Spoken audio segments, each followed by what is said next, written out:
Relationships, career, and family no longer make sense to young Chinese. Devoting their lives to something that doesn't bring true happiness is the greatest dilemma of Generation Z. Have you noticed that nowadays guys are less willing to get married? It seems like they've realized something. If I don't consider the issue of continuing the family line, I earn money and spend it myself. But if I get married and have children, the money I earn will not only be spent on my family, but could end up being used by 4 families. My pocket money turns into 200 yuan, and in the end, I'm still complaining. So more and more guys are choosing not to get married, not to have children, and not to be in relationships. What can you do about it? If you've been following the channel, you've probably seen several videos where I discuss the dilemma of China's leftover women who dedicated their entire youth solely to their careers or other areas they believed were more important. Despite so many examples, young Chinese women continue to follow the same path as their predecessors, who now find themselves desperate. They maintain the same narrative you've likely seen in other videos on the channel. To be honest, I understand much of their logic. After all, here in the West, it's quite common to find men and women who are single at 40. What's your opinion on this? In today's video, we'll listen to direct testimonies from these young Chinese women about this dilemma. Then, I want to hear from you. Do you agree or have something to add? Let's start an interesting discussion in the comments about this topic. What? I would rather grow old alone than get married and have children. Some people say this kind of immediate gratification is selfish. But, honestly, would you do something that doesn't benefit you? Who suffers the most from having children? Who takes on the burden of family work? After a divorce, who gets the larger share of the assets? For me, it's a losing deal. If I don't get married, I still have friends to share meals with and the best close friends. In my daily life, there's nothing but happiness.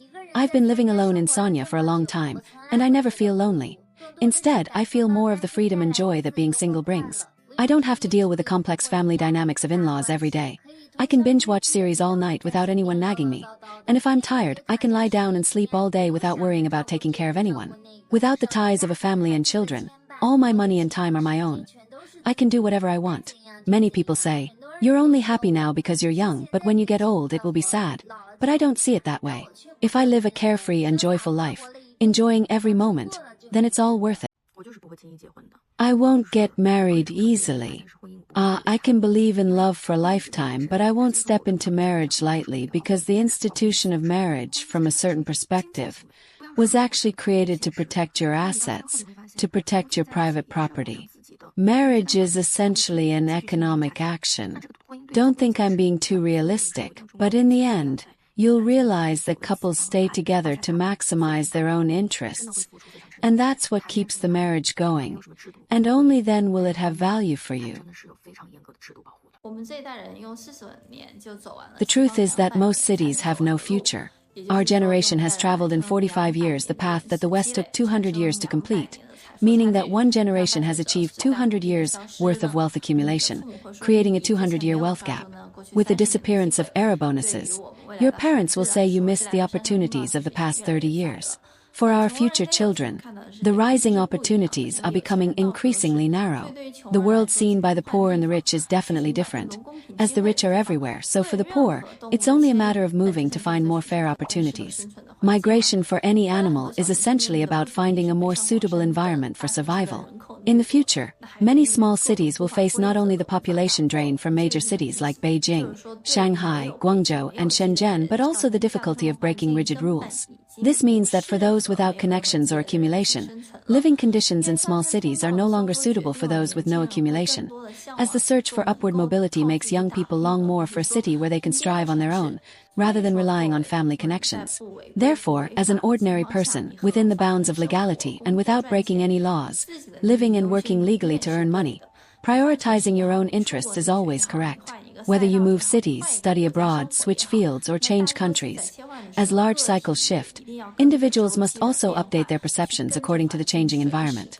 To know what direction to choose for the future, it is essential to look at the overall trends in capital flows, which are essentially the future wealth opportunities. I heard that now you only need both parties' IDs to get married.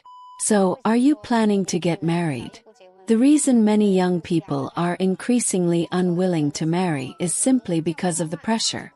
You see, when you're alone, you might spend just a few dozen yuan on a meal and that's it.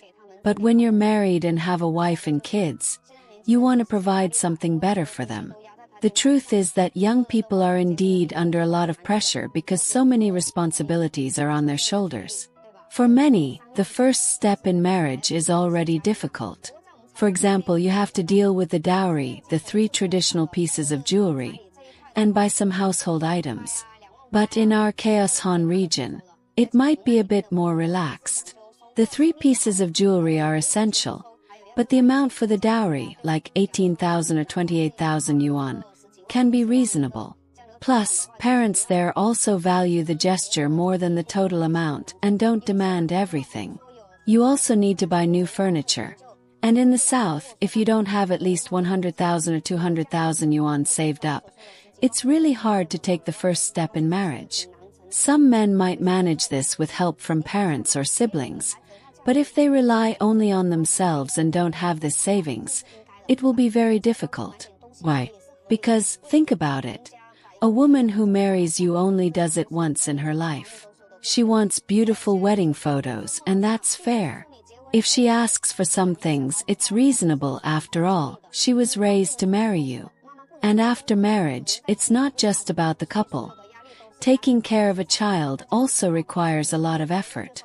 The wife can't work and must stay at home to care for the baby. So all the pressure falls on the father.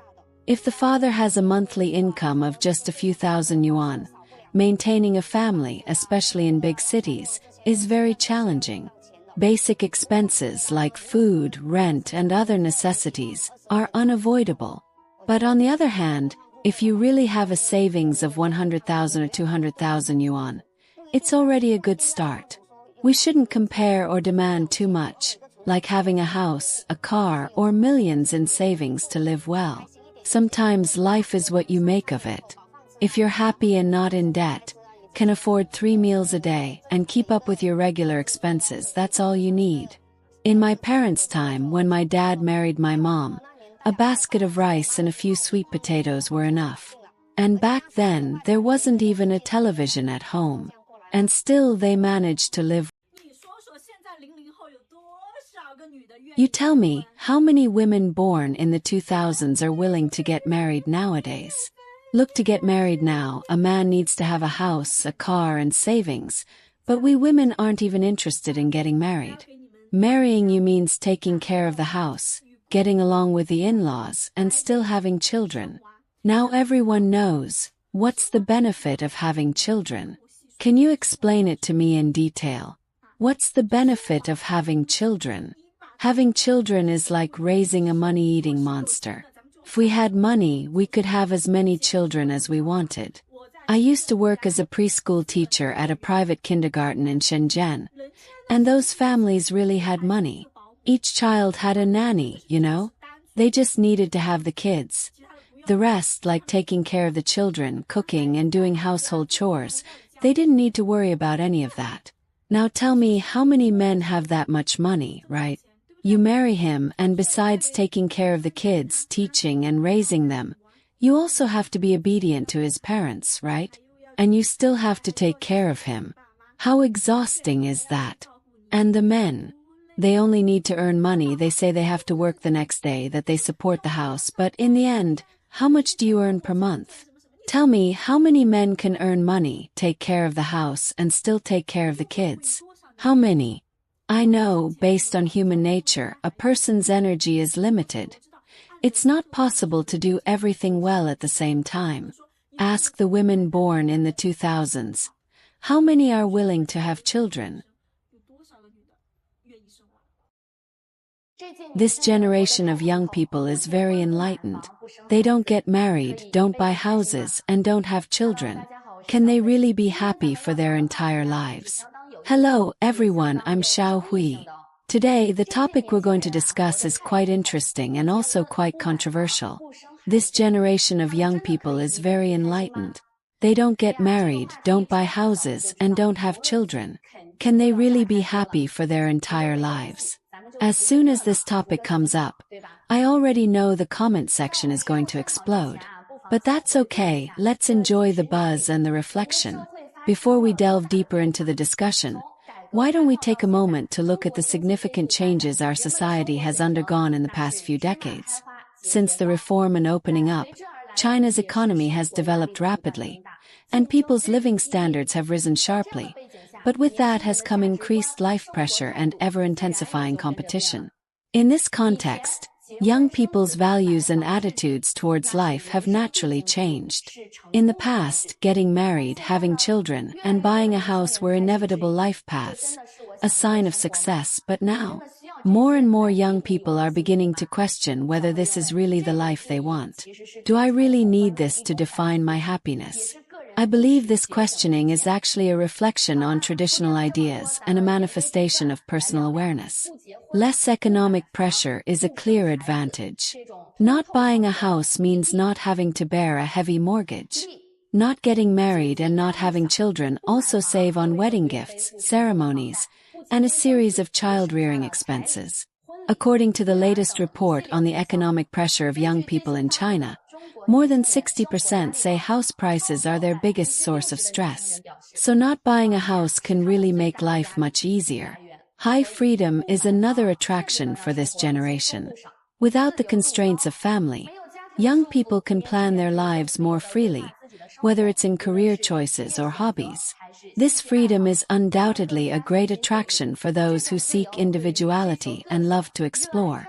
Quality of life can also be elevated without the limitations of traditional family roles. Young people can invest more in personal growth and enjoy life. Traveling, learning new skills, and pursuing artistic dreams. All of these can be ways to enhance the quality of life. However, there are trade-offs. The lack of emotional connection is one of them.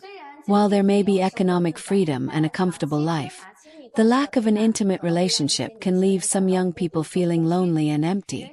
Humans are social animals, and emotional exchange and support are essential. Additionally, not getting married and not having children can also mean a reduced contribution to society, such as a decrease in demographic dividends and the weakening of the family as a stabilizing force in society. Of course, this doesn't mean that everyone must get married and have children, but it's a question worth considering.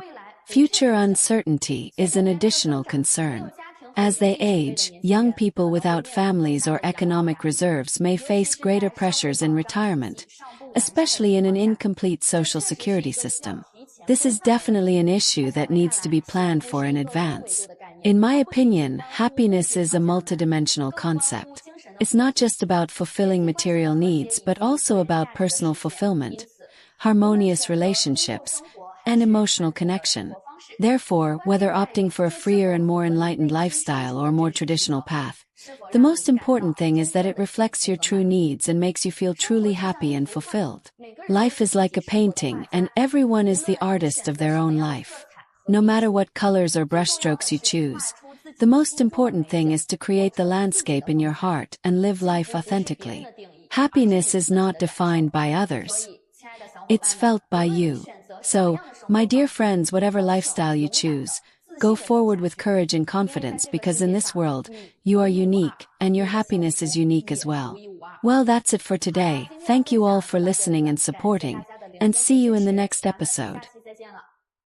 Throughout the video, we delved into the complex choices many young Chinese women face between pursuing their careers or opting for a traditional family life. We've seen how these dilemmas are shaping their lives and challenging deeply rooted cultural norms. It's a reflection of a reality that's not exclusive to China, but resonates globally. In societies where the quest for balance between career and personal life is becoming increasingly common. For many women, prioritizing a career may seem like the only viable option in a world where social pressure and professional demands are high. However, it's crucial to recognize that this choice can come with its own set of consequences and challenges, such as feelings of loneliness or a lack of fulfillment in other aspects of life. Now, I'd love to hear what you think about this issue. Is choosing to focus exclusively on a career a form of empowerment or a temporary solution to a deeper problem? And how do you view the issue of happiness and personal satisfaction amidst these choices? Share your thoughts in the comments below. Your perspective is essential to enrich this discussion. If you found the video interesting, don't forget to give it a thumbs up